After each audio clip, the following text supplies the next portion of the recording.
Hola, sí. Mis hermanos, buenos días a los que nos ven. Acabamos de tener un tiempo de adoración. Espero de veras de corazón que te puedas conectar exactamente a la hora, a las 10, porque el tiempo de adoración, el tiempo de alabanza es un tiempo de preparación. Y aquí en casa acabamos de tener un tiempo de adoración, eh, de guía, hablar con Dios durante esos tiempos de alabar su nombre y bendecir su nombre son especiales. Si no fuera por estos tiempos, creo que el ruido del mundo, el ruido de la vida diaria, las cosas que todos tenemos, impedirían de alguna manera que nuestro corazón estuviera listo para escuchar la palabra del Señor. Saben que normalmente estamos tan ocupados, tan ajetreados, dirían en algunos lugares, que la voz de Dios de pronto está mm, estorbada, estorbada por tantas cosas que tenemos en la mente, en la vida, las cosas que tenemos que hacer. Eh, pero yo te invito a que no permitas que la paz y el gozo de poder presentarte delante de Dios eh, te conmueva, te motive, te hable, te afirme. Es, sabes, estaba yo adorando y decía, ¿no? Señor, ven, ven Espíritu Santo, ven, ven, ven, porque sin el Espíritu Santo nada podemos hacer. Ahora, cuando viene el Espíritu Santo, trae una convicción. Esa convicción es una convicción de insuficiencia, de incapacidad en mis propias fuerzas, en nuestras propias fuerzas. El Espíritu Santo lo que nos trae es una convicción de que necesitamos del Señor. ¿Sabes?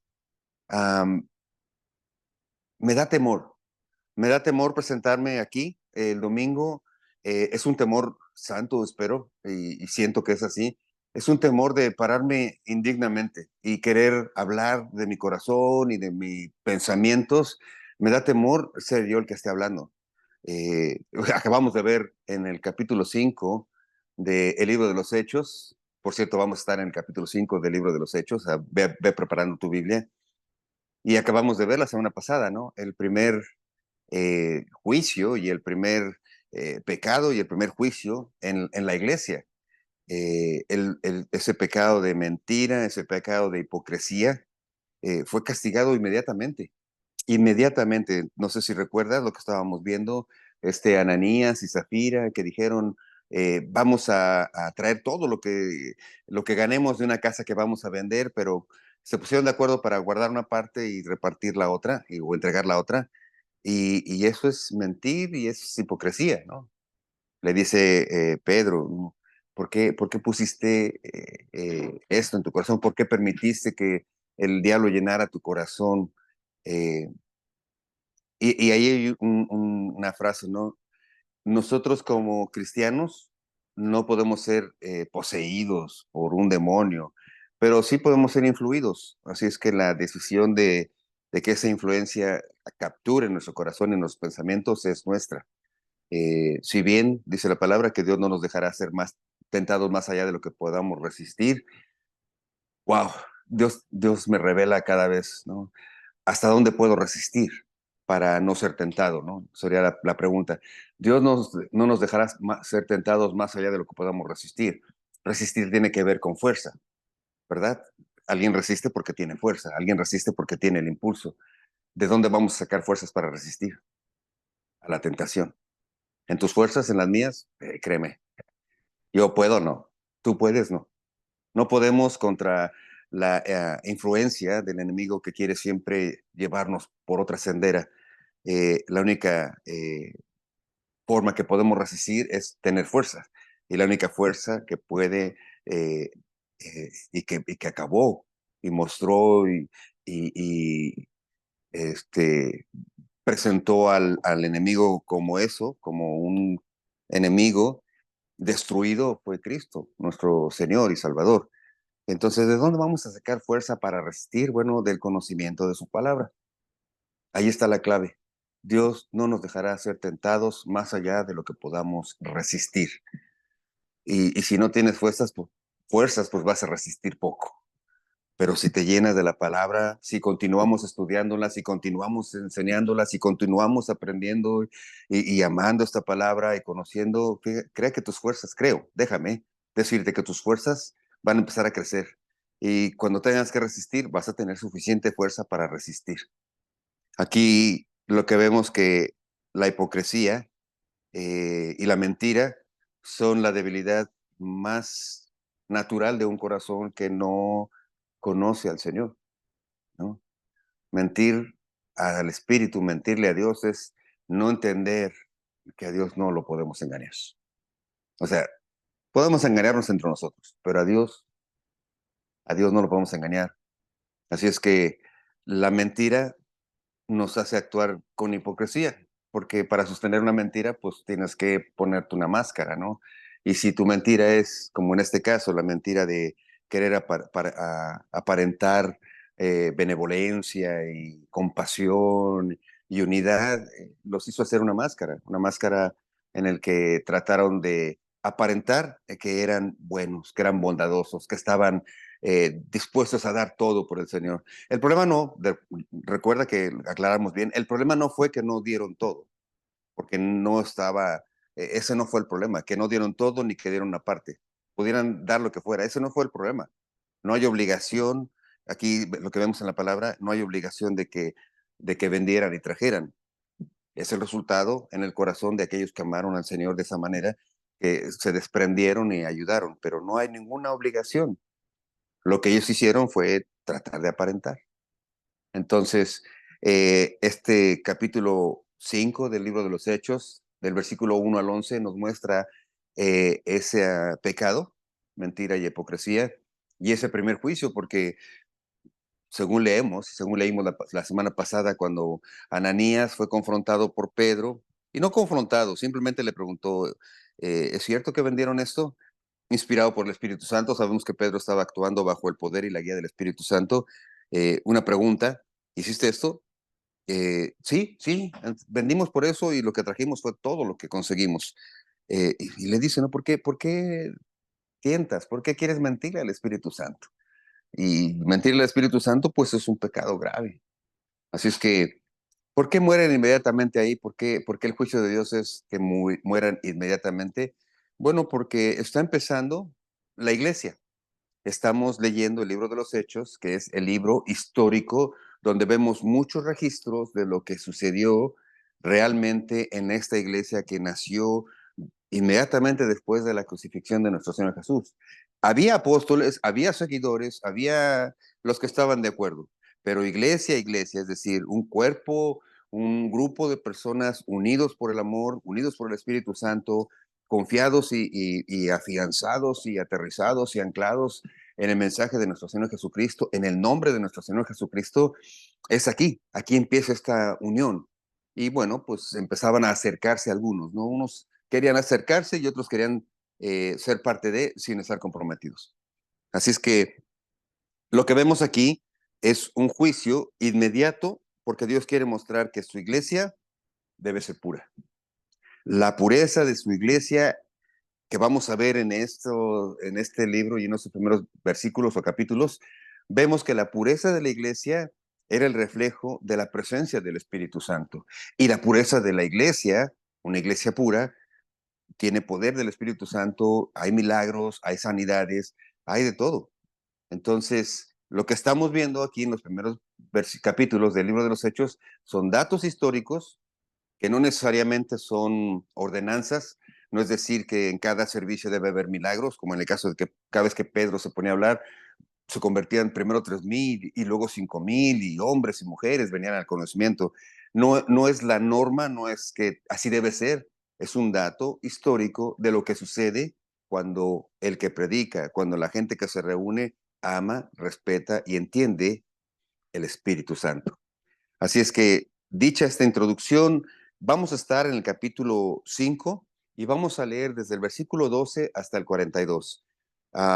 El título de la prédica de hoy fue precisamente eso.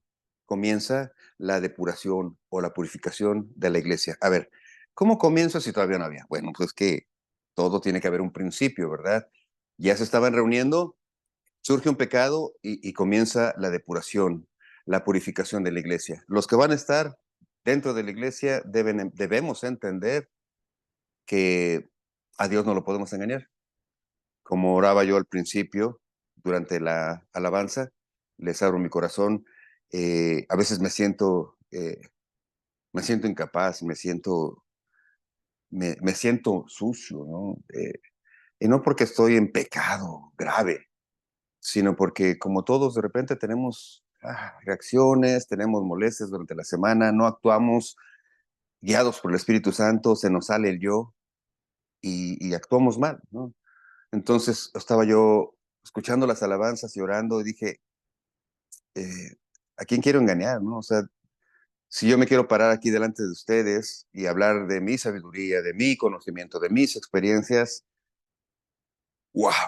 Qué peligro corro de caer fulminado, porque a Dios no lo podemos engañar. Sin embargo, dice que Dios siempre trae perdón y restauración, y eso es, este tiempo de gracia es, wow, ¿qué sería de nosotros si no estuviéramos viendo este tiempo en el que Dios nos perdona y nos perdona y nos perdona? Esto no es permiso para pecar y luego pedir perdón. El que nos perdona y nos perdona debe ser una actitud cuesta arriba, ¿no? Ir dejando el viejo yo, el viejo hombre, y bueno, sigue subiendo, pero ya no deberíamos pedir perdón por el pecado de hace 10 años. Entonces, sí, me siento de pronto inseguro de levantarme y ponerme aquí, pero cuando leo la palabra, a mí siempre se me hace un nudo en la garganta porque digo, Señor, tú eres fiel. Tú eres fiel y aunque nosotros seamos infieles, tú siempre eres fiel, Señor. Aunque de pronto no tenemos ganas de escuchar el servicio, el Espíritu Santo mueve y te mueve y te debe mover, ¿eh? Debe traer convicción de necesitas. No puedes estar sediento y no querer tomar del agua viva, del agua pura, del agua eh, de Dios, esta palabra que quita la sed, ¿no? Ayer estaba yo trabajando cortando el césped con mucho calor y no hay nada, nada que te pueda quitar la sed más que el agua. Te puedes tomar un montón de refrescos, sodas, y no te quita la sed, ¿no? O sea, te apaga la sed ese gasecito, que gluc, gluc, gluc, pero inmediatamente después, de nuevo tienes la boca seca, de nuevo tienes sed. Sin embargo, tomas un vaso de agua y el cuerpo se fortalece porque necesitamos agua, no necesitamos otra cosa. Así es que cuando te sientas triste, débil, cansado, sediento, toma tu Biblia y empieza a leerla. Empieza a tomar de esta agua viva. Ah, qué introducción. Permítame orar para comenzar. Les doy la bienvenida a los que estamos aquí presentes y a los que nos están escuchando, a los que algún momento dado oirán esta conversación, esta prédica. Así es que bienvenidos, bienvenidos de mi parte. Y yo les aseguro que cuando buscas al Señor, Dios se alegra porque sabe que puede hacer una obra en ti, una obra en ti. Así es que bienvenidos y permítame orar para dar inicio a esta conversación. Padre bendito, te doy gracias por tu palabra, Señor. Te doy gracias porque si no fuera por tu palabra, ¿cómo te conoceríamos, Señor? Pero tú, Señor, pensando en nosotros, preparaste hombres y mujeres, Señor, eh, que formaran la primera iglesia, Señor, y preparaste hombres para que escribieran, Señor, con su puño y con su letra, pero inspirados por el Espíritu Santo, las cosas que nosotros habríamos de leer, Señor, y las cosas que deberíamos aprender y las cosas que deberíamos, Señor, hacer para poderte encontrar, Señor, para poder abrir los ojos y decirte, alabado sea tu nombre, Señor.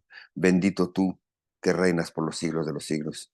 Gracias por tu palabra. En ella encontramos dirección, consuelo, corrección, guía, enseñanza. Por eso, Señor, tratamos de leerla, entenderla, grabarla en el corazón, Señor. En el corazón, para que nuestro corazón, Señor, donde radican las emociones, apoya nuestra mente para tomar decisiones sabias, porque nuestra mente y nuestro corazón están llenos de tu palabra. Te doy gracias en el nombre de Cristo nuestro Señor. Amén. Bien, estamos en el capítulo 5 del libro de los Hechos. Hemos estudiado ya algunos versículos. Estábamos diciendo que es el libro de las primicias, las primeras cosas que suceden en la iglesia. Vimos la primera muestra poderosa del Espíritu Santo, esa promesa de nuestro Señor Jesús, que le dijo a los apóstoles: esperen, esperen en Jerusalén hasta que yo les envíe el Espíritu Santo. Esto sucede el día de Pentecostés. Viene el Espíritu Santo, se revela de forma maravillosa, con un ruido fuerte como de viento, con unas señales en sus cabezas como de fuego. Hablan lenguas, no lenguas irreconocibles, sino lenguas humanas, donde todos entendían lo que estaban hablando. Viene la primera prédica, la primera sermón de Pedro, ya convertido, ya transformado, ya restaurado. Este mismo Pedro, que era medio arrebatado y que siempre andaba tipo hombre fuerte, ¿no? Rudo, pescador, siempre andaba ahí abriendo la boca inmediatamente, sin pensar.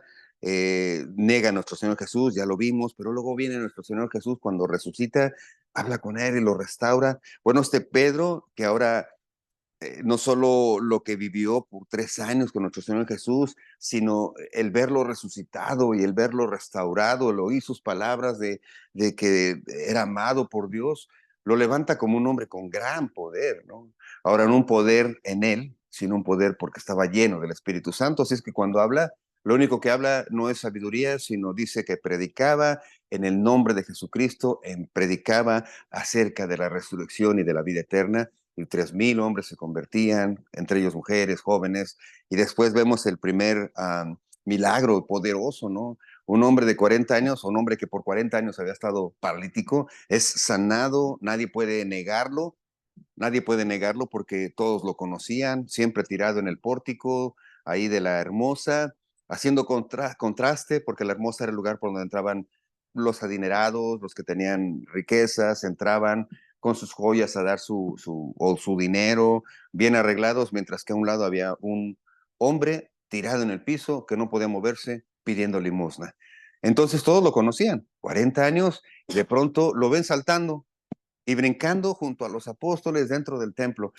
Estos debían ser escándalos tremendos, ¿no? Tremendas revelaciones acerca de lo que Dios estaba haciendo por el poder del Espíritu Santo en los apóstoles.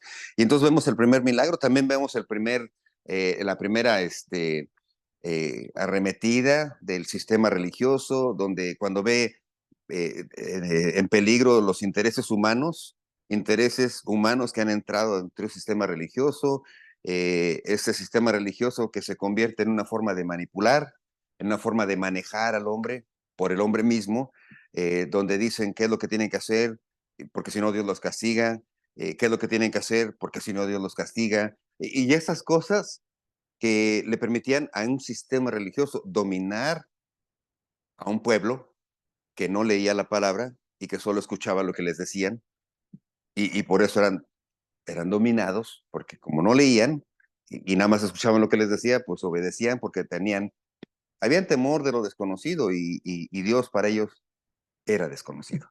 Sabían que existía, habían escuchado de los milagros que hacía Dios en el pueblo de Israel, cómo una columna de fuego los guiaba, cómo abrió el mar, cómo acabó con ejércitos. Habían escuchado, pero no lo conocían. Entonces, viene este primer juicio, los tratan de calmar. Pedro no se detiene, Juan no se detiene, siguen predicando, siguen haciendo lo suyo, están hablando a la iglesia. Viene este primer pecado, el pecado de la hipocresía, el primer juicio, caen inmediatamente muertos. Los jóvenes se espantan. Dice que, me llama la atención cómo dice que los jóvenes tomaron el cuerpo de Ananías y lo llevaron. 3 horas después regresan y encuentran otro cuerpo. Para un joven me imagino que, ay, ¿otro? Otro, ha de ser impactante como joven, eh, estar viendo que sacando cuerpos, sacando cuerpos de los pecadores, ¿no? O afirman su corazón o ven lo que está sucediendo. Y entonces llegamos al versículo 12 donde dice, el título en algunas Biblias dice: muchas maravillas y señales había aquí. Vamos a leer, permítanme, del versículo 12 al versículo 16. Dice así, estoy leyendo en Reina Valera 1960. Hechos capítulo 5, versículo 12. Y por la mano de los apóstoles se hacían muchas señales y prodigios en el pueblo, y estaban todos unánimes en el pórtico de Salomón. De los demás, ninguno se atrevía a juntarse a ellos, mas el pueblo los alababa grandemente. Y los que creían en el Señor aumentaban más, gran número, así como de hombres y mujeres. Tanto que sacaban a los enfermos a las calles y los ponían en camas y lechos para que al pasar Pedro, por lo menos su sombra cayere sobre algunos de ellos. Y aún de las ciudades vecinas venían muchos a Jerusalén, trayendo enfermos, atormentados de espíritus inmundos, y todos eran sanados. Había milagros, había prodigios hechos por Pedro. Me llama la atención y me admira y me alegra el corazón cómo pensar que aún la sombra de los hombres que estaban llenos del Espíritu Santo sanaban enfermos. Recuerdo que nuestro Señor Jesús les prometió: cosas más grandes harán ustedes que las que hizo nuestro Señor Jesús, en el sentido de que las señales serían multiplicadas y multiplicadas. Me llama la atención cómo dice que estos prodigios y estas cosas se hacían entre el pueblo, que estaban unánimes en el pórtico de Salomón.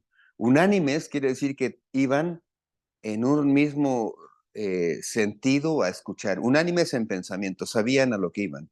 Iban a escuchar las buenas nuevas, iban a escuchar lo que no habían escuchado acerca del arrepentimiento, acerca de la fe en Jesús, acerca del amor de Dios por la humanidad, una humanidad que no tenía esperanza porque nada podía hacer por sus propias fuerzas, un pueblo que había hecho por años ofrendas y ofrendas y ofrendas y nada sucedía, y nada sucedía en sus corazones, porque cuando tú haces algo por tus propias cuentas, es decir, tú llevas una ofrenda, tú caminas, tú te hincas, tú pagas una misa, tú pagas esto, tú haces, tú pones velas, tú, de pronto el tú se convierte en un yo muy fuerte, en un yo que pretende hacer las cosas por sí mismo. Y ahí es donde viene el error, porque yo mismo no pudiera sanar mi corazón, tú mismo no pudieras crear algo que fuera tan impresionante para Dios, que Dios quedara en deuda, que dijera, no, pues pásale, Juanito Pérez, porque tú sí hiciste muchas cosas, ¿no?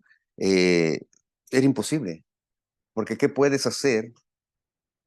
¿Qué puedes crear? ¿Qué puedes darle a Dios que no tenga Él? Que no pueda crear Él. Dios es el dueño de todas las cosas, es creador de todas las cosas. ¿Cómo podemos pensar que una obra de nosotros puede poner a Dios en deuda? Entonces, este mismo pueblo ahora estaba unánime sabiendo que gracias al amor de Dios, a través de Jesucristo, había un camino de esperanza y de salvación. Y dice que pues todos estaban unánimes, ¿no? El versículo 13 dice, de los demás, ninguno se atrevía a juntarse a ellos. ¿Quiénes eran los demás? Los demás, bueno, aquellos que no terminaban de decidir si era bueno estar, ser parte del sistema religioso, de no perder su lugar en la economía, de no perder su lugar en el estado social, de los demás, ¿no? Estos, porque está hablando, a ver, deja de repetir. Esta conversación está dirigida principalmente al pueblo judío y está relatando lo que estaba sucediendo con el pueblo judío. Cuando dice de los demás, está hablando de los demás judíos, aquellos que por alguna razón no terminaban de convertirse, no se atrevían a juntarse ellos. Porque acuérdate que empezó la persecución y todos los que hablaban o estaban cerca de Pedro y de Juan y se juntaban, empezaban ya a tener persecución, ¿no? Por lo menos ya empezaban a verlos con ojos raros. ¿Qué dice Apocalipsis 21, versículo 8, acerca de quienes no están dispuestos y quieren solo ser observadores de lo que Dios hace? Apocalipsis 21, capítulo 8, suena fuerte, pero discúlpame, es lo que dice la palabra de Dios, ¿no? Los que están solo como observadores. Apocalipsis capítulo 21, versículo 8 dice, pero los cobardes e incrédulos, los abominables y homicidas, los fornicarios y hechiceros, los idólatras y todos los mentirosos tendrán su parte en el lago que arde con fuego y azufre, que es la muerte segunda. ¡Wow! Eh, Aquí hay de dos sopas. O vienes a la presencia de Dios con todo corazón, o te quedas como observador. Pero los observadores, capítulo 8, versículo 8 del Apocalipsis, hay una referencia muy fuerte, ¿no? Los incrédulos, los cobardes e incrédulos. Cobardes e incrédulos están junto con la lista de abominables y homicidas, fornicarios y hechiceros, idólatras y mentirosos. Eh, Hay personas que tienen cobardía de decir quién es Cristo, ¿no? Y eso, déjame decirte, o sea, no estoy criticando, te voy a decir con toda sinceridad, cuando yo conocí o escuché por primera vez de nuestro Señor Jesús y empezaba yo a caminar hace unos 30 y tantos años los caminos del Señor, tenía cierto estatus, tenía un trabajo, tenía amigos, no quería ser humillado, ser burlado, ¿no? Y entonces, pero empezaba yo a abrazar el conocimiento y el amor de Dios, y empezaba yo a alimentarme con su palabra, pero cobardes y mentirosos. La palabra cobarde. ¿Sabes qué hice con mi Biblia?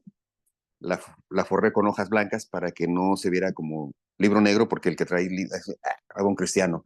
Yo la forré con hojas blancas para que pareciera un libro intelectual. Y los que me vieran con un libro no dijeran, hay voto cristiano, ¿no? Era cobarde de decir que me había rendido a los pies del Señor. Y esto, cobardes y mentirosos, en la misma lista de abominables y fornicarios, wow, es pesada, ¿eh? Es pesada y pues ahí dice la palabra. Mas el pueblo los alababa grandemente. El pueblo, este versículo de, mas el pueblo los alababa grandemente, es una reacción natural. Una reacción natural de que alguien empieza a hablar o a predicar, o de pronto hay un milagro a través de una persona y el pueblo se vuelca inmediatamente a enaltecer a esa persona, ¿no?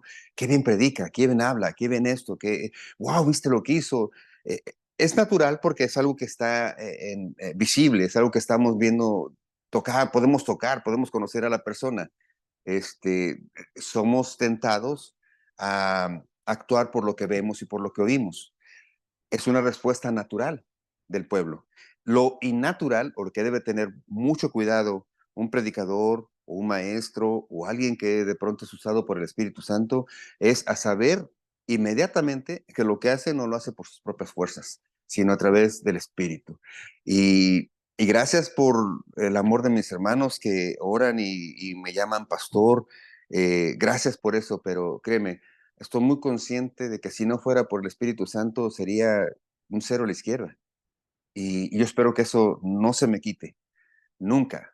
Yo espero y sé que Dios me puede dar fuerzas para mantenerme equilibrado y no creerme o sentirme el pastor. Gracias, Señor, por hacerme este llamado y por darme el entendimiento de predicar tu palabra, pero también manténme, Señor, humilde. Así es que sí, el pueblo alababa, pero ellos seguían en lo que estaban haciendo, no se detuvieron a recibir alabanza, ¿no? Hay un pasaje en el que dice Pedro, ¿no? ¿Por qué me alabas? Yo soy hombre como tú, yo soy hombre como tú. Versículo 14, de los que decían, de los que creían en el Señor, aumentaban más en gran número, tanto de hombres como de mujeres.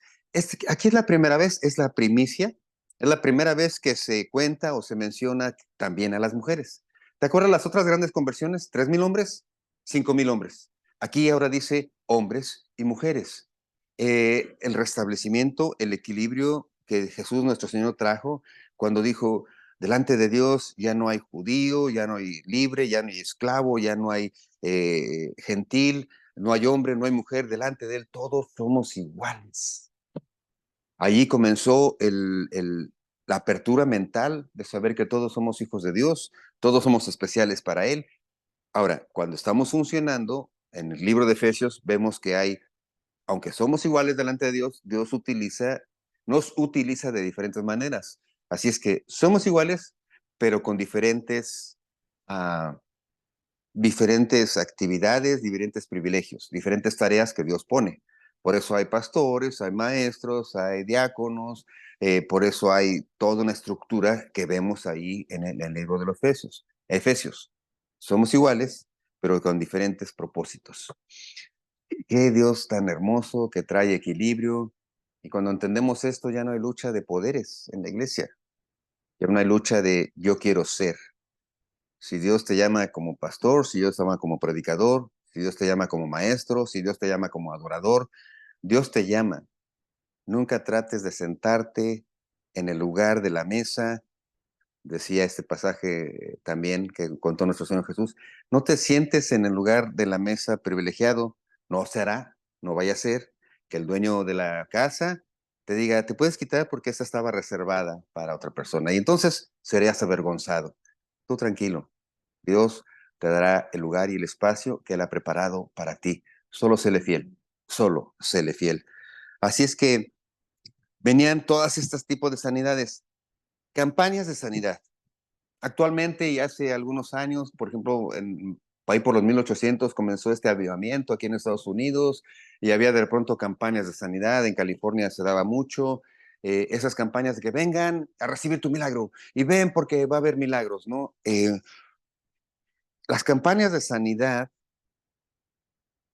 pues no es otra cosa, yo no la veo en la palabra.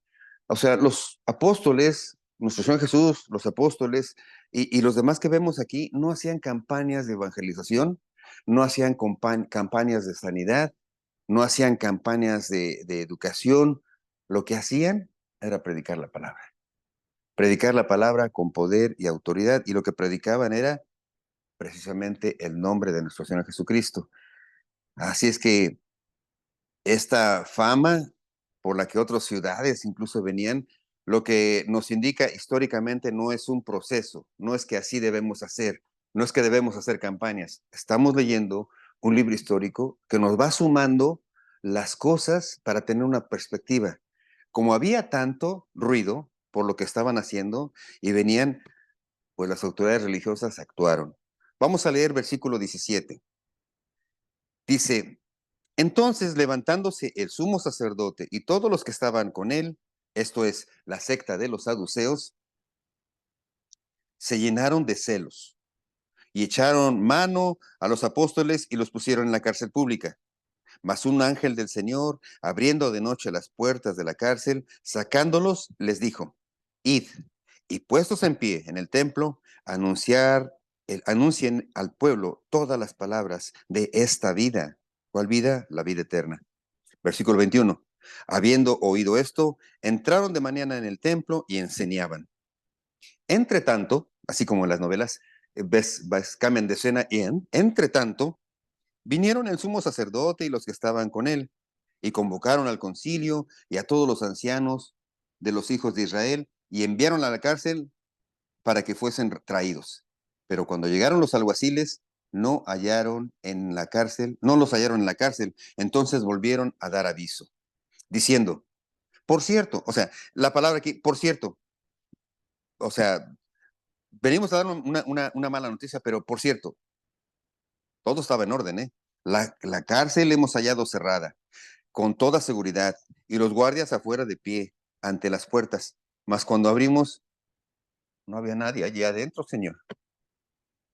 Cuando oyeron estas palabras, el sumo sacerdote, el jefe de la guardia del templo y los principales sacerdotes dudaban en qué vendría a parar aquello.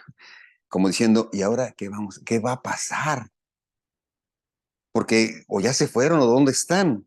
Versículo 25, pero viniendo uno, les dio esta noticia. He aquí, los varones que pusiste en la cárcel están en el templo y enseñan al pueblo. Entonces el jefe de la guardia, con los alguaciles, fue y los trajo sin violencia, porque temían ser apedreados por el pueblo. Cuando los trajeron, Los presentaron en el concilio y el sumo sacerdote les preguntó, diciendo, ¿no les mandamos estrictamente que no enseñaran en ese nombre? Y ahora han llenado a Jerusalén con su doctrina y quieren echar sobre nosotros la sangre de ese hombre. Respondiendo Pedro y los apóstoles dijeron, es necesario obedecer a Dios antes que a los hombres. Déjenme detenerme ahí. Algunas cositas que mencionar. El libro histórico, como libro histórico, hay libros poéticos, hay libros proféticos, hay libros de enseñanza como las cartas de Pablo, que nos enseñan cómo debemos vivir, los libros proféticos que nos enseñan y nos muestran en el Antiguo Testamento que el Mesías había de venir, nos confirman quién es el Mesías porque estaba muy claramente, ahora lo vemos, ¿no? Muy claramente definido que el Cristo habría de padecer.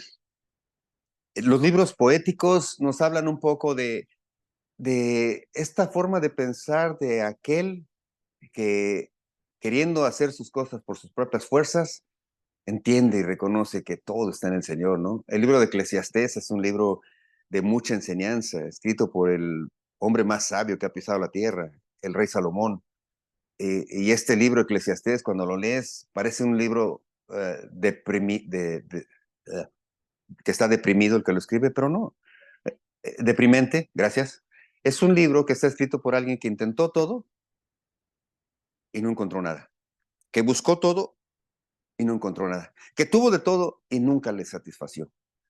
Este libro está escrito por un hombre que al final dice, oh, Dios es el principio y el fin de mis días, Dios es el principio, el origen, no hay nada, no hay nada en esta tierra que pueda satisfacer mi corazón más que el amor de Dios. Dicen que el corazón del ser humano es como esos juegos que le damos a los niños, no sé si todavía los dan, por lo menos cuando yo estaba papá, había un juego que era como una bola con diferentes figuras geométricas. Y entonces enseñabas al niño, se lo dabas al bebé y él tenía que meter el cuadro en el hoyito del cuadro, el triángulo en el triángulo y así, ¿no?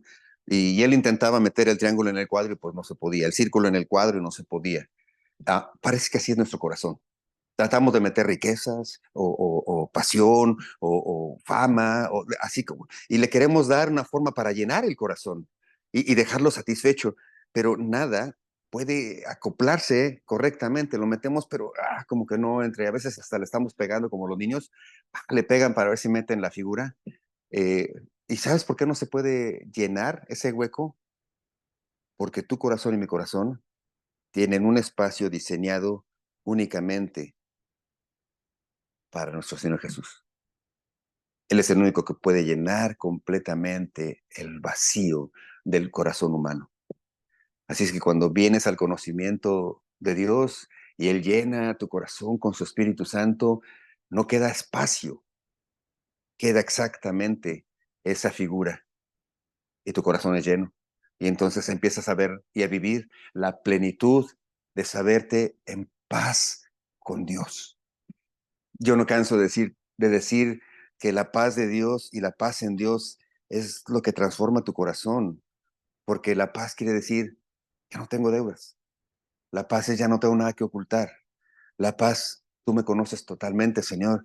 La paz, así como me conoces, ahora sé que me aceptas, porque nada puedo hacer por mis propias fuerzas, pero tú ya lo hiciste todo. Esa paz de saber que el Dios que me conoce, que ha estado en lugares terribles, que ha estado en mis pecados, me perdona y me quiere tener junto a Él, es lo que te llena, es lo que te llena. Wow. Bueno, pues, ¿por qué estaba diciendo? No.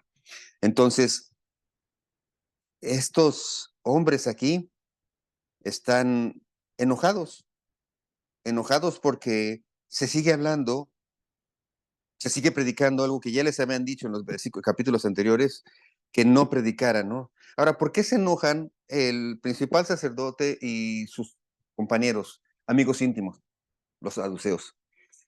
No eran amigos íntimos.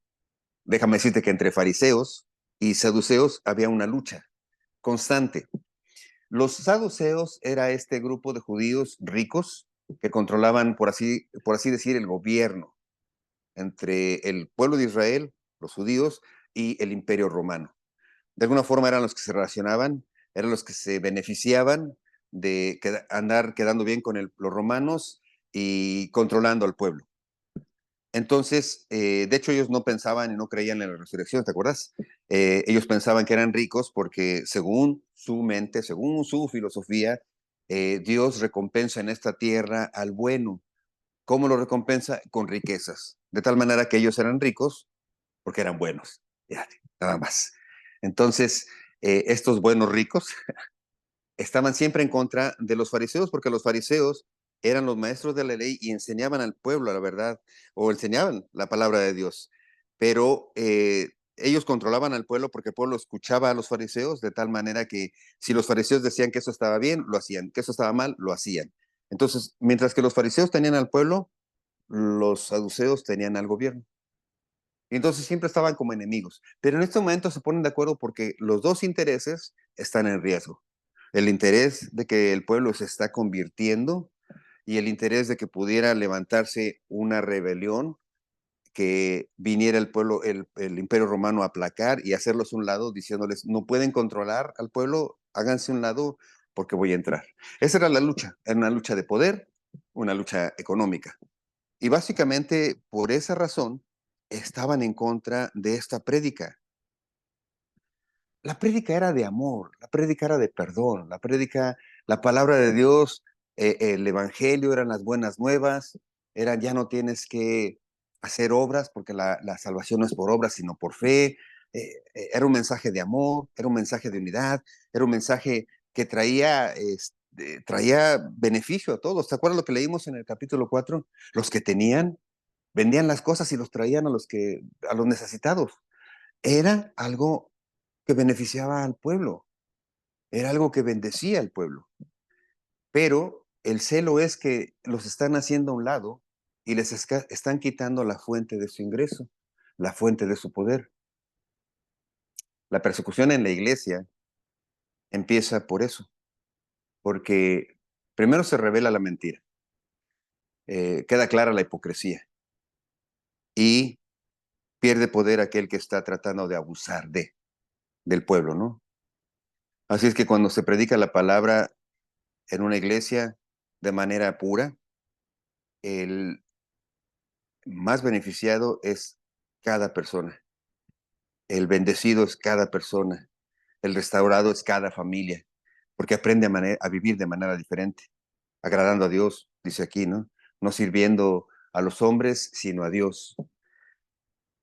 Así es que mientras están enojados, se ponen ahí a tratar de acusarlos. Así es que sí o no, si sí o no, van y los encarcelan, los meten a la cárcel y ellos mientras están en la cárcel, viene un ángel de Dios, los saca de la cárcel, no hay un detalle de cómo lo saca.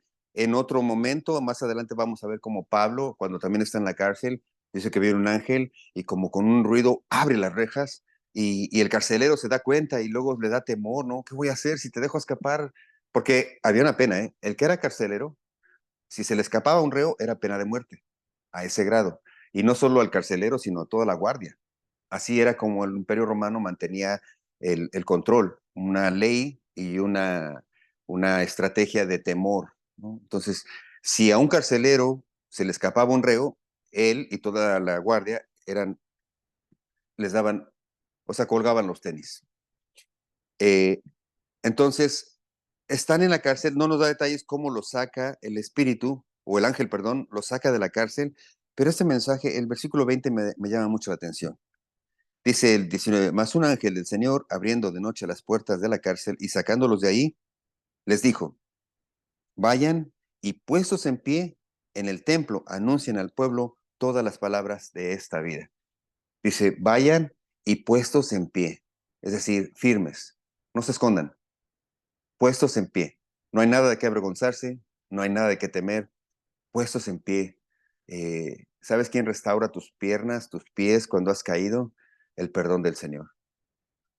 Cuando tú has tropezado y ya no te quieres levantar, ya no te puedes levantar porque una y otra vez caigo en lo mismo, una y otra vez fallo, una y otra vez. Cuando tú vienes al Señor, le pides perdón, el Espíritu Santo dice que como ese paralítico, le da fuerza a tus piernas y te puedes levantar. y ser de nuevo el Hijo de Dios. Ser de nuevo, por ejemplo, para el hombre, cabeza de tu hogar y restaura y pone orden a las cosas.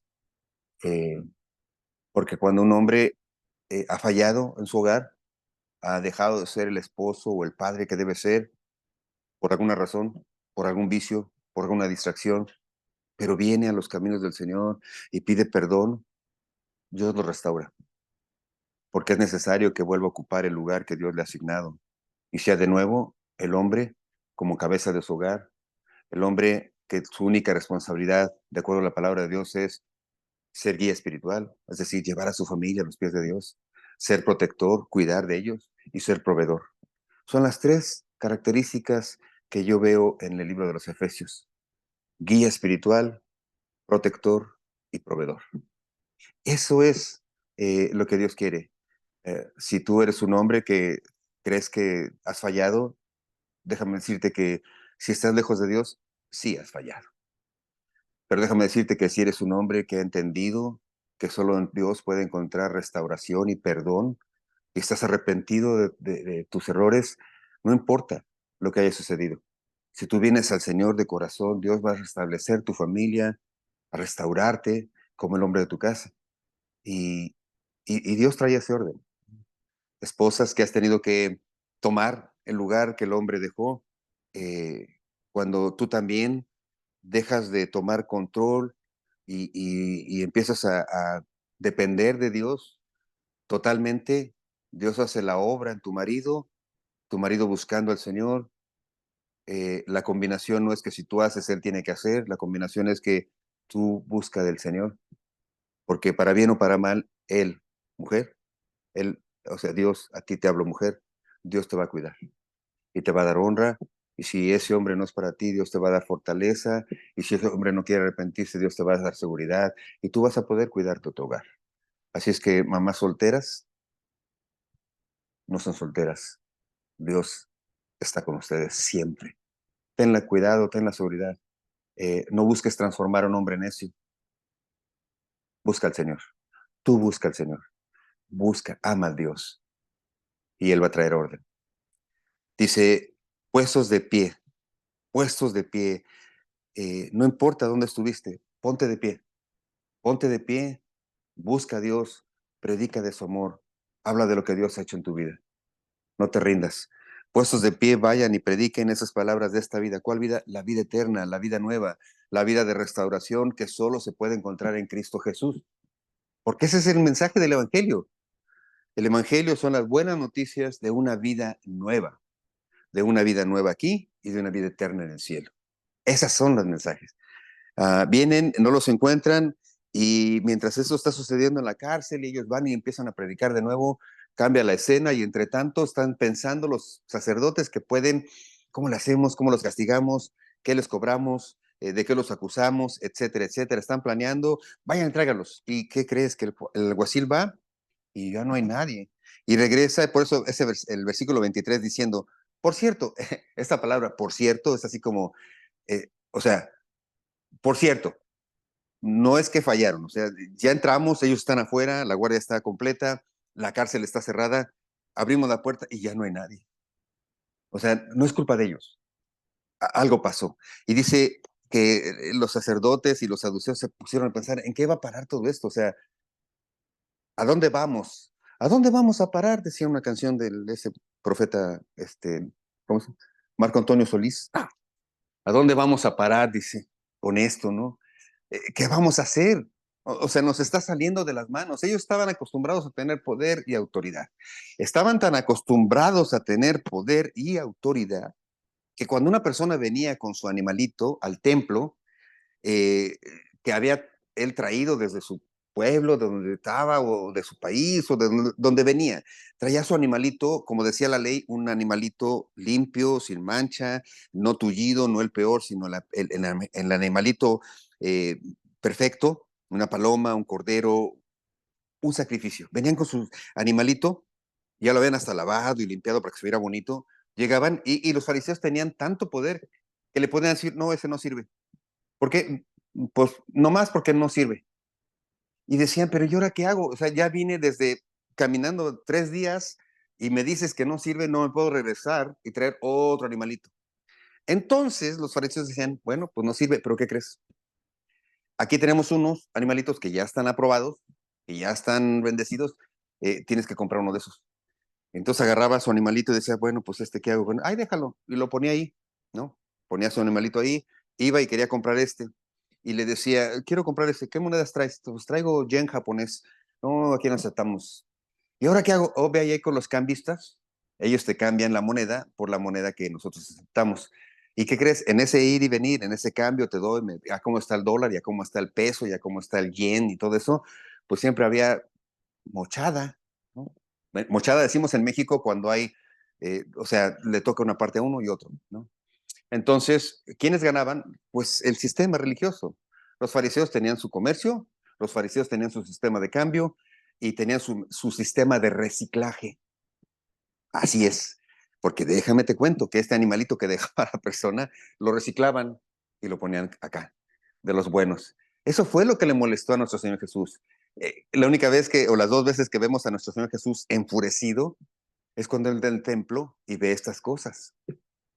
Ve cómo el dominio de la fe, el dominio de los religiosos por la fe de un pueblo que no conoce de Dios es absurda. De tal manera que ahí en su cara tomaban su animalito, lo ponen allá, no te cambio este, compra este, te lo doy. Llega nuestro Señor Jesús, ¿te acuerdas? Tira las mesas de los cambistas y saca a cuerazos a los que estaban ahí vendiendo y comprando. ¿Por qué? Porque la religión, como estructura, como sistema, como fariseísmo, lo único que quiere es un beneficio personal.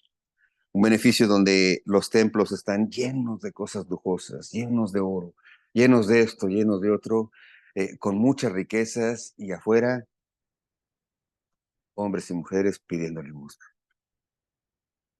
Sistema religioso, un sistema de poder creado por gente que, wow, se me vino ahorita a la mente.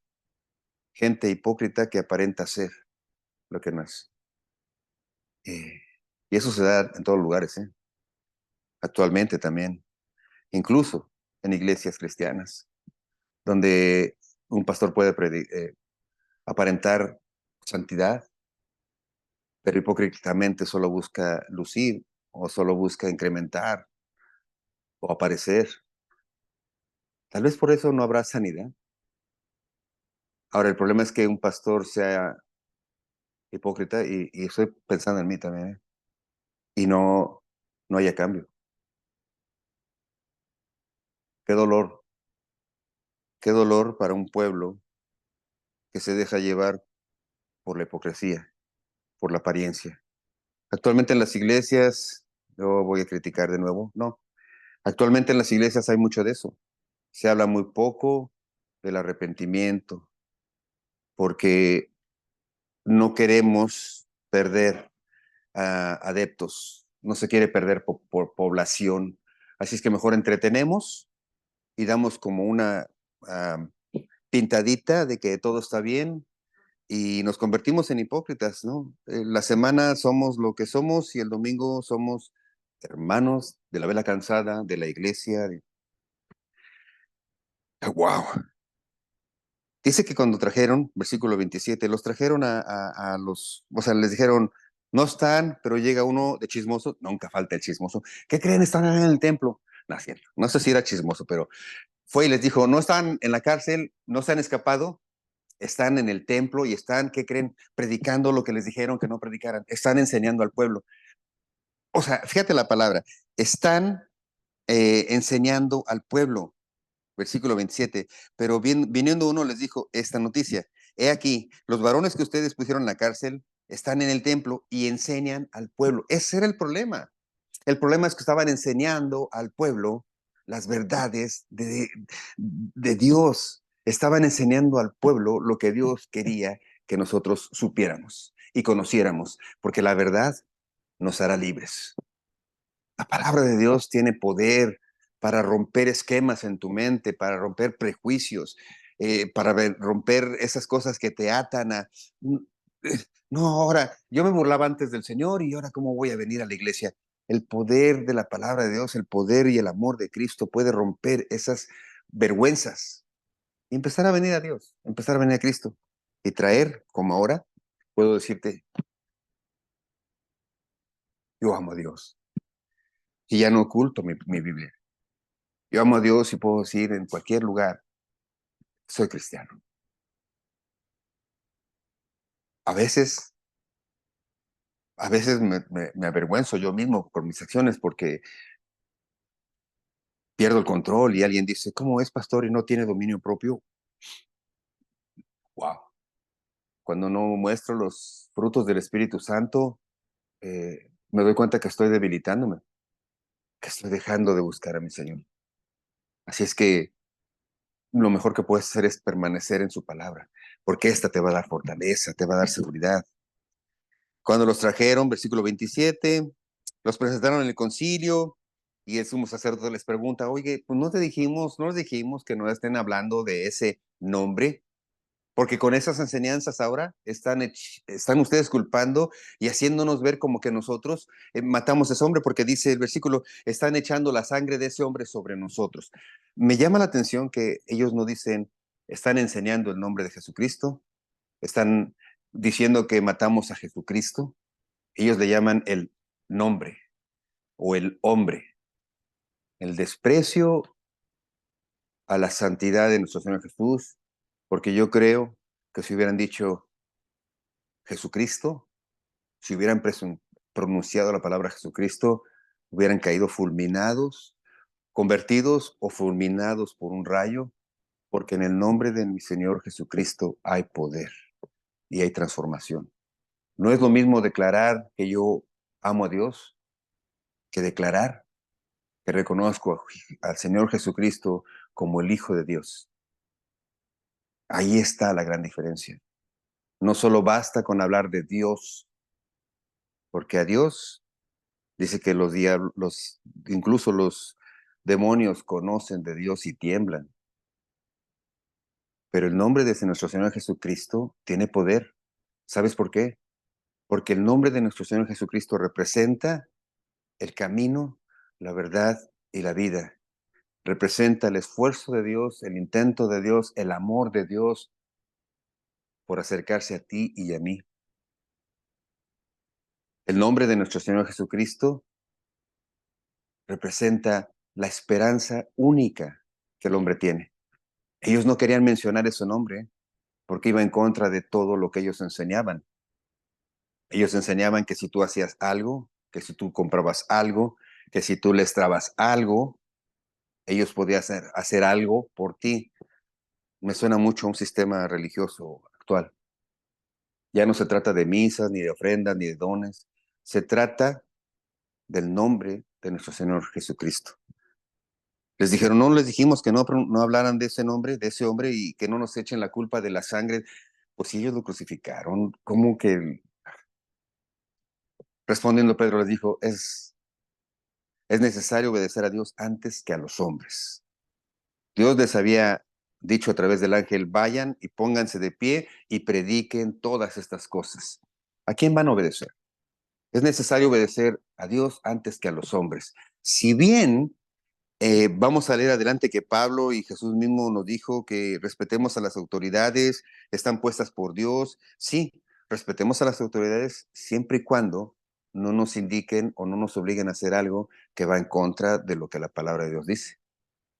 Ujú.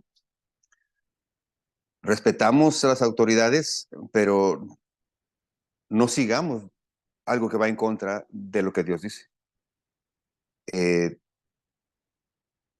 un ejemplo valiente fue estas empresas que retiraron su participación de unos juegos que se han convertido en un espacio para abanderar algo horrible eh,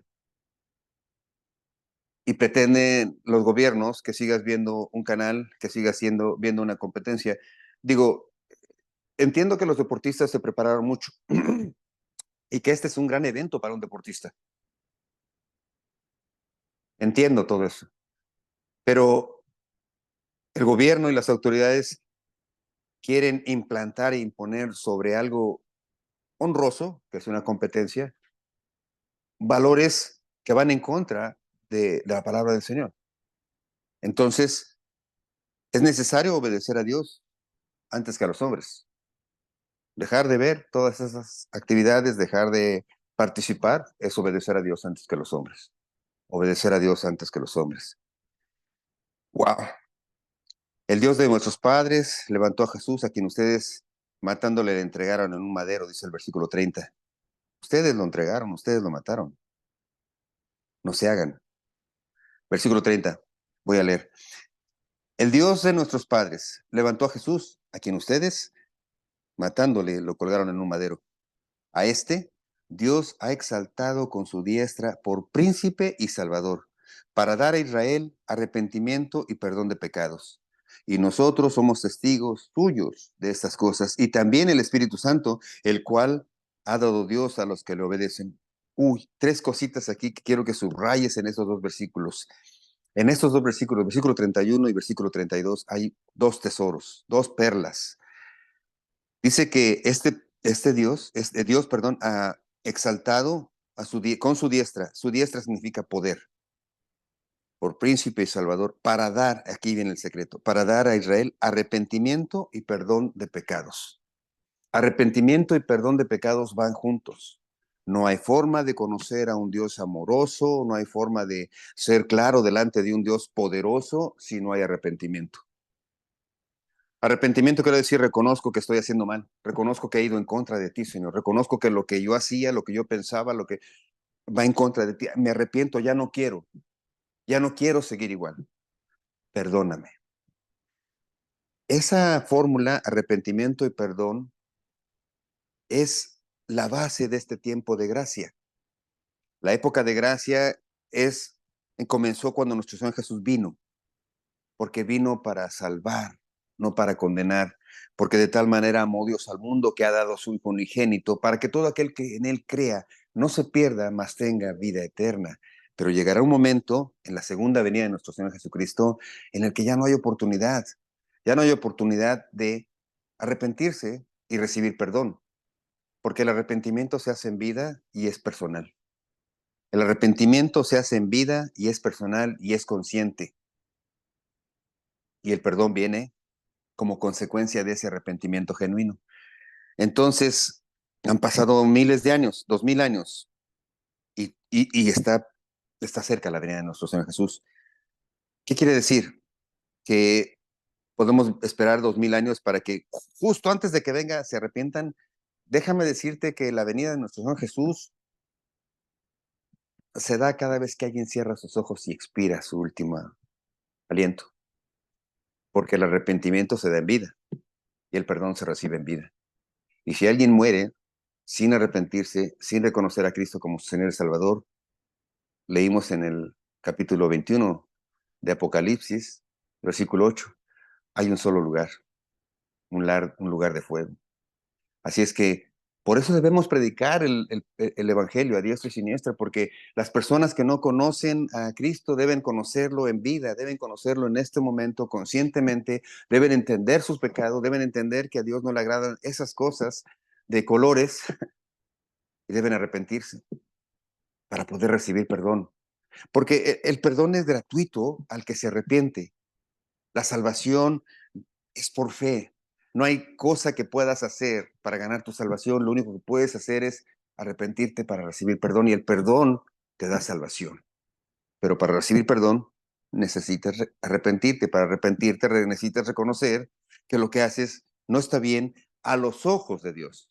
No a los ojos de los hombres, porque ahora el gobierno puede decir, esto está bien, esto está mal, esto es malo, esto es bueno.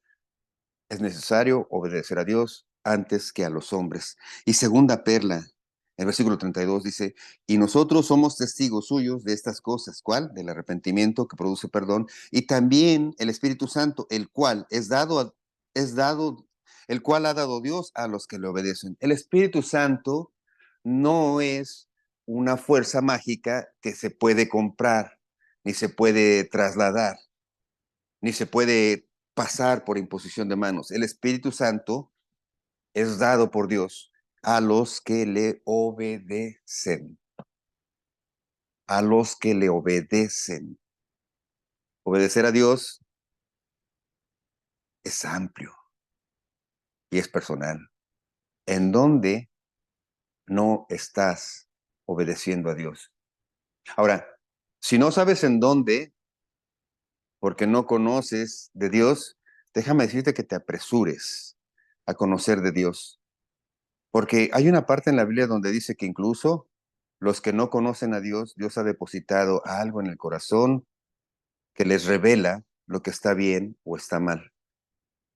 Por ejemplo, una cavernícola sabía que matar estaba mal, porque había algo en su corazón que le decía, no es bueno matar, matar, es decir, con alevosía, con ventaja, quitar la vida a alguien débil, no es bueno. Bueno, no tienes excusa, porque Dios en tu corazón te dice si estás bien o estás mal, aunque no conoces la palabra. Cuando conoces la palabra, afirma tu corazón. Y afirmar tu corazón en eso que no conocías que estaba mal, te da fuerza para no caerte, para no vencerte. Ese es el Espíritu Santo que es dado por Dios a los que le obedecen. Ellos, oyendo esto, se enfurecían y querían matarlos. Entonces, aquí viene otra parte interesante. Fíjate, esos se enfurecían. ¿Por qué se enfurecían? ¿Por qué querían matarlos? ¿Qué es lo que estaba pasando? Les están hablando simplemente la verdad, les están rompiendo su esquema, les están quitando sus ganancias. Pero entonces, levantándose en el concilio un fariseo llamado Gamaliel, doctor de la ley, venerado por todo el pueblo, mandó que sacasen fuera a estos hombres por un momento. Y luego dijo, varones israelitas, mirad por vosotros lo que vais a hacer respecto a estos hombres. Porque antes de estos días se levantó Teudas, diciendo que era alguien. A este se unió un número como de 400 hombres, pero él fue muerto y todos los que le obedecían fueron dispersos y reducidos a nada. Después de este, Teus, se levantó otro, Judas el Galileo, en los días del censo, y llevó en pos de sí a mucho pueblo. Pero pereció también él, y todos los que le obedecían fueron dispersos. Y ahora les digo, apártense de estos hombres y déjenlos, porque si este consejo o esta obra es de los hombres, se va a acabar. Mas, si es de Dios, no lo podéis destruir. No pueden destruir lo que es de Dios. No sea que tal vez sean hallados luchando contra Dios. Y convenieron con él. Y llamando a los apóstoles después de azotarlos, les intimidaron que no hablasen el nombre de Jesús y los pusieron en libertad. Y ellos salieron de la presencia del concilio gozosos de haber sido tenidos por dignos de padecer afrenta por causa del nombre. Y todos los días en el templo y por las casas no cesaban de enseñar y predicar a Jesucristo. Gamaliel, un hombre sabio, un hombre que, anótalo por ahí, su título era Rababán, que es diferente a Rabí. Rabí le llamaron también a nuestro Señor Jesús. Rabí quiere decir maestro. Rababán era algo más que maestro, era algo así como el enseñador de los maestros, el maestro de maestro. Rababán. Y este Gamaliel era muy reconocido por su sabiduría, por su conocimiento, un fariseo. ¿Se acuerdan? Por ahí vamos a leer este nombre de nuevo, porque dice que un tal Pablo estudiaba a los pies de Gamaliel. Pues este hombre, que de pronto han querido, en alguna prédica escuché que este hombre muy sabio, habló y sí fue utilizado por Dios, pero él no está poniendo una palabra de Dios, lo que está poniendo es una disertación personal, un análisis, ¿no? Una ecuación personal. A ver, dijo, si 2 más 2 son 4 y 3 más 2 son 6, entonces esos teus que antes estuvo, 3 más 2 son 6, ¿no, verdad? Bueno, en fin. Este teus que antes estuvo y se levantó, murió y se dispersaron, ¿verdad? Pero luego vino otro, ¿se acuerdan? Judías el Galileo, o sea, les está hablando. ¿Se acuerdan que este otro judío también se levantó y levantó mucho pueblo, pero también murió y se acabó? Entonces, ecuación. Si 2 más 2 son 4 y 3 más 2 son 5, ¿verdad?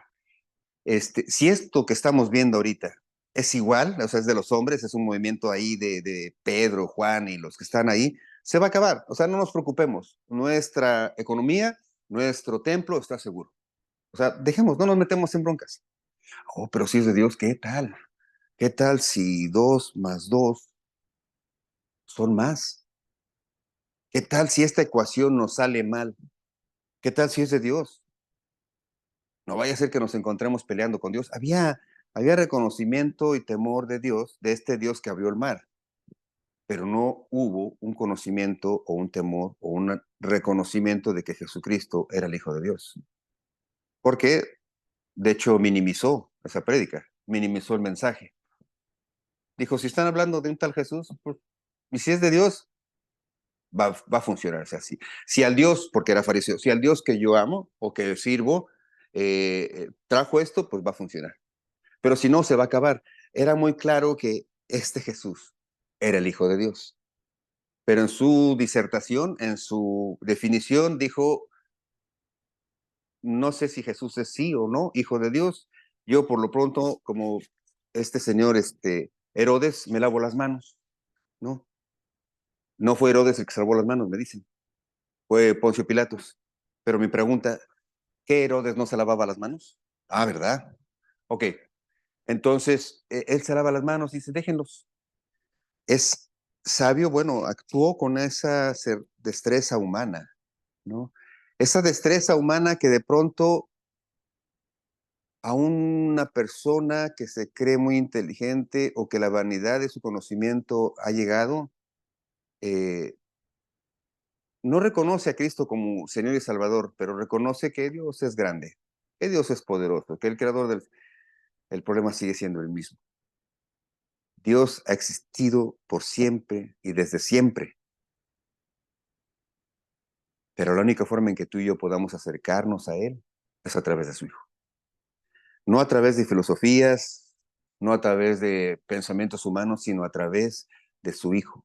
Así es que no te tardes, no te tardes en entender, en aceptar lo que ya tu corazón está vibrando, lo que ya tu corazón está anhelando,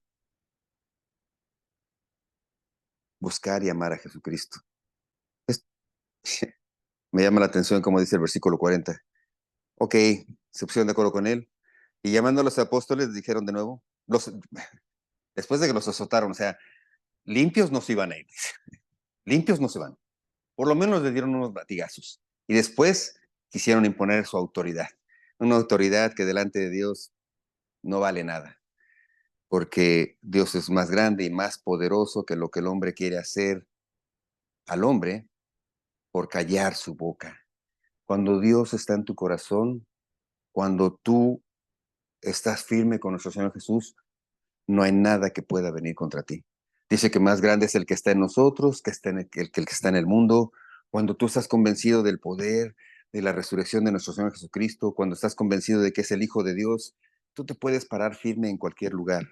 Dios te va a cuidar, Dios te va a defender. Tú puedes bendecir a Dios a través de nuestro Señor Jesucristo, darle gracias, poner a tu familia bajo su protección y Dios va a honrar tu corazón, va a honrar tu petición. Dios es siempre fiel. Dios es siempre fiel. Todos los días en el templo y por las casas no cesaban de enseñar y predicar a Jesucristo. No te canses de buscar al Señor. Nos reunimos los viernes, cada domingo estamos aquí. Si tienes oportunidad, reúnete con tu familia, lee su palabra, empieza a amarlo, empieza a buscarlo. Busca del Señor. Lee de nuevo esta porción eh, y esto trae convicción a tu corazón. Créeme. El viernes nos reunimos para ampliar las dudas, porque somos expertos en dudas. Las hacemos más grandes. Para que si tienes alguna pregunta de algo que hoy escuchaste, podamos conversarla. Viernes a las 7:30 nos reunimos a través de este mismo medio y conversamos. Hoy quiero dejarte con este mensaje. Dios está interesado en la pureza de su iglesia. Dios está muy atento a la hipocresía. La hipocresía es algo que no le agrada a Dios. Y lo mostró aquí, ¿no? Cayó inmediatamente el Espíritu Santo sobre ellos y Ananías y Zafira murieron en ese instante. Cuando la mentira, hipocresía quiso entrar en la iglesia, Dios dio muestra, como un libro histórico, de que cuando llegue ese momento, si llega a entrar mentira o hipocresía, Dios la va a reprender. Dios la va a reprender. No hay victoria en la fuerza humana que trata de manipular las cosas de Dios. Así es que si tú quieres aparentar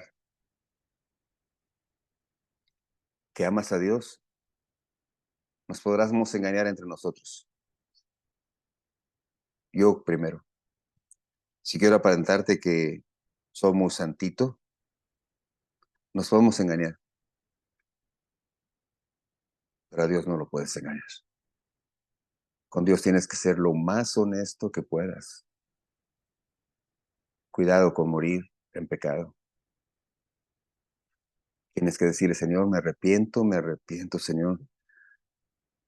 Me duele haberte fallado, me duele haber hecho cosas que no te agradan, Señor. Me duele muchísimo, Señor, y esta tristeza me ahoga. Pero ahora escucho en tu palabra que arrepentimiento trae perdón y perdón trae paz. Señor, perdóname. Perdóname, Señor, por lo que he hecho mal.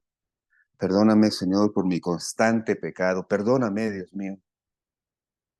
Perdóname, Señor, ya no quiero ser igual.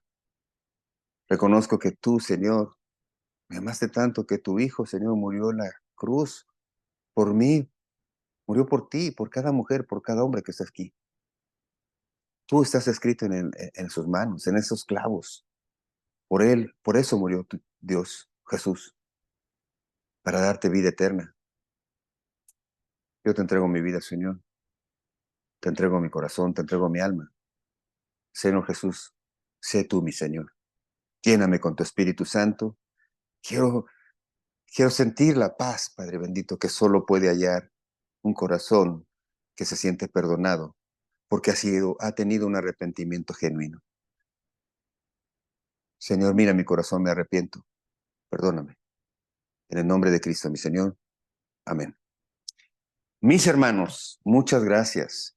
La palabra de Dios es dinámica y es bonita. Esta es una historia, el libro histórico. Sigamos, la semana que entra estaremos en el capítulo 6, hablando y viendo cómo la iglesia empezó a crecer y vamos a ir así como creciendo en conocimiento. Los espero la semana que entra. Dios me los bendiga. Muchas gracias.